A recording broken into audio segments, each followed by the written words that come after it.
शक्ति शब्द पे मैं बात करूंगा बाद में। और देखिए, सुप्रीम कोर्ट में हमारे मित्रों ने बात की।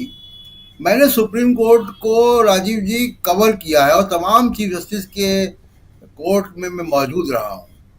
और मैंने ऐसे ऐसे वकीलों को वहां पे बहस करते देखा है जो चीफ जस्टिस से उम्र में बड़े थे, तजुर्बे में बड़े थे।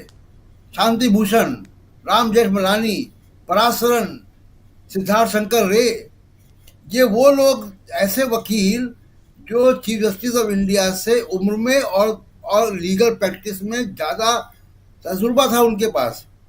लेकिन जब चीफ जस्टिस बोलता है तो सब शांत होते हैं। ये कोर्ट का डेकोरम है। बड़े से बड़ा वकील आप देखिए, अभी जब कपिल सिब्बल और अभिषेक मनु सिंघवी हैं, ये मौजूदा चीफ जस्टिस के हम उम्र हैं।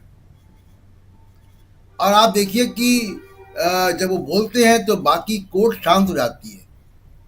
आज ये हमलावर क्यों थे? कहीं से इनकी ब्रीफिंग थी और इसको चीफ जस्टिस समझ गए थे कि अग्रवाला, एसोचैम, तुषार मेहता, चारों तरफ से एक ही बात कि स्टेट बैंक वो बॉन्ड का कोड नंबर ना रिलीज करे। तो और वो कॉन्स्टिट्यूशन बेंच ऑलरेडी फैसला कर चुकी है। ये उस फैसले को मॉडिफाई करने की चेष्टा कर रहे थे। इसलिए सुप्रीम चीफ जस्टिस समझ गए थे, बेंच समझ गई थी कि ये क्या चाहते हैं, ये हो क्या रहा है और पीछे किन शक्तियों के कहने पर हो रहा है ये। तो जिन शक्तियों को लेकर बड़ा विवाद है, आज चीफ जस्टिस उन शक्तियों को पहचान गए थे और इसीलिए वो नाराज हुए।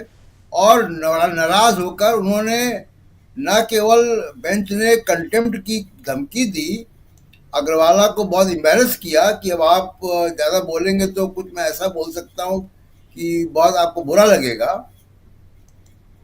लेकिन उन्होंने अपने ऑर्डर में बिल्कुल उसको सील कर दिया, राजीव जी, आज कि स्टेट बैंक के मामले को एकदम सील कर दिया कि अब उसमें कोई एम्बिग्यूटी, कोई कंफ्यूजन की कोई गुंजाइश नहीं है। स्टेट बैंक को सब कुछ देना होगा। उनके वकील जो अपीयर हुए उनसे भी कहलवा दिया, उनको भी रिकॉर्ड में ले लिया और ये भी कह दिया कि स्टेट बैंक ऑफ इंडिया के चेयरमैन और एमडी हलफनामा दे दें बृहस्पतिवार तक कि उन्होंने ये सब कुछ दे दिया है। तो ये सारी चीजें जब हो रही हैं तो अब ये क्यों हो रही थी? आप देखिए कि स्टेट बैंक ऑफ इंडिया के चेयरमैन एमडी को एक्सटेंशन दिया गया था। क्यों दिया गया था? इसीलिए दिया गया था कि इस दिन ये काम आएंगे।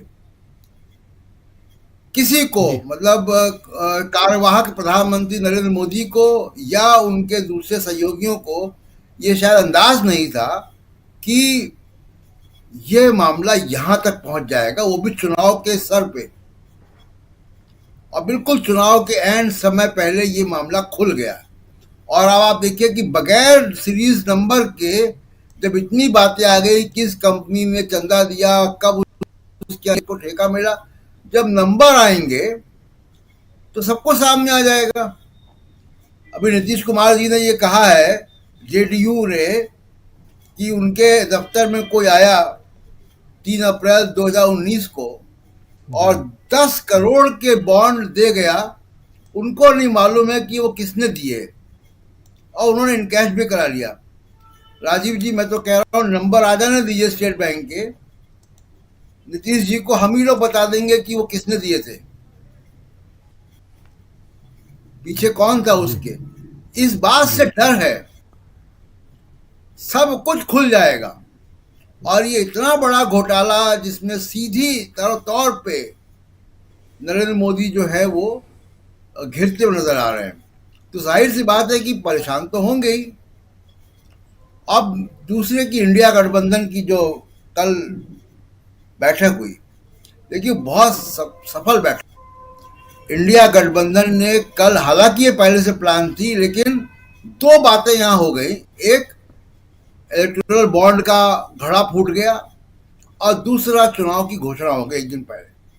जी दोनों चीजों के साथ इंडिया गठबंधन की इतनी बड़ी बैठक, मैं तो हम लोग लाइव थे 3 घंटे तक उस वक्त। मैंने काउंट किया था, 15 नेताओं ने भाषण दिए थे। 15 नेताओं ने भाषण दिए थे, स्टालिन से लेकर कल्पना सोरेन, सभी लोग, फारूक अब्दुल्ला, महबूबा मुफ्ती, कौन नहीं था वहां। और पूरे देश के लोग, मैं कह रहा हूं कि जब बेंगलोर में इंडिया गठबंधन की बैठक हुई थी राजीव जी, तो एक आनंद फानन में यहां भी बैठक हो गई थी। जी मोदी साहब, मैं कह रहा हूं, पांच पांच एनडीए गठबंधन के लोगों को लेकर ही बैठक, ऐसी पब्लिक मीटिंग करके दिखाते हैं, पांच। ये तो 15 थे वहां पे, 15 से भी ज्यादा रहे होंगे, कोई बहुत से लोगों को बोलने का मौका नहीं मिला। समाजवादी पार्टी के वो आए थे वहां पे प्रतिनिधि, उनको बोलने का मौका नहीं मिला। तमाम और पार्टियों के लोग आए जिनको बोलने का मौका नहीं मिला। जी और इसमें राहुल गांधी का और बाकी लोगों का भी, कल्पना सोरेन सोरेन कल ही मैंने कहा था कि एक नई डिस्कवरी है भारतीय राजनीति में। शानदार भाषण उनका, राहुल गांधी का शानदार भाषण, मल्लिकार्जुन खड़गे का हिंदी इंग्लिश मराठी में शानदार भाषण, बिना टेलीप्रॉम्प्टर के। ये दिखा रहा है कि किस तरीके से जब ये कैंपेन रोल आउट होगा इन नेताओं का, जब ये अलग अलग जाएंगे, तब ये कितनी बड़ी मुसीबत बनने वाले हैं। और एक आखिरी बात, इलेक्टोरल बॉन्ड पे शक्ति वाला सवाल आपने पूछा। अरे शक्ति की क्या बात मोदी जी साहब कर रहे हैं। देखिए, हम लोगों को सबको मालूम है राजीव जी कि जब हम लोग सांप्रदायिक शक्ति और विघटनकारी शक्ति की बात करते हैं तो किस संगठन का नाम आता है। अगर जी मैं किसी सड़क पर कह दूं कि भाई इस देश में विघटनकारी शक्तियों से मुकाबला करना है, इस देश से में इस देश को अगले चुनाव में सांप्रदायिक शक्तियों को हराना है, तो लोग किस संगठन के बारे में सोचेंगे। तो ये शक्ति की बात मोदी साहब, और मोदी साहब कह रहे हैं शक्ति की वो पूजा करते हैं। 50 करोड़ की गर्लफ्रेंड भी शक्ति थी जिसकी चर्चा मोदी जी कर रहे हैं।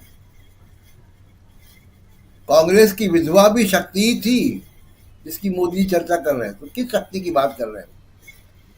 तो उनका देखिए, वो जब क्योंकि कोई मुद्दा नहीं है उनके पास, तो कोई इशू नहीं है, तो इसलिए उनको परेशानी होना बड़ा लाजमी है। क्योंकि कल राहुल गांधी ने बहुत मार्के की बात की राजी, उन्होंने मुखौटा कह दिया। और राहुल गांधी ने बहुत साफ साफ नहीं कहा, हम यहाँ बहुत साफ साफ कह सकते हैं कि कुछ उद्योगपतियों का मुखौटा है ये राहुल गांधी ने कह दिया इनको कि आप कुछ नहीं है, आपके पीछे जो लोग हैं उनसे लड़ाई हमारी। तो अब जी जाहिर सी बात है कि उस पर नाराजगी होना लाजमी है। और बिल्कुल। ये जब स्टेट बैंक का जब ये आएंगे नंबर, राजीव जी, ये बाढ़ लग जाएगी इस देश में घोटालों की। आप 1 घंटे के प्रोग्राम क्या, 10 घंटे के प्रोग्राम में भी कवर नहीं कर पाएंगे। अभी बस भी तीन तमाम दिनों का इंतजार है। 3 दिन, तीन बस दिनों का 3 दिन में इंतजार है। वो सब आने वाला है। सारे तार मिल जाएंगे, सारे तार मिल जाएंगे। कब ईडी गई, कब ठेका मिला, कब सीबीआई गई, कब इनकम टैक्स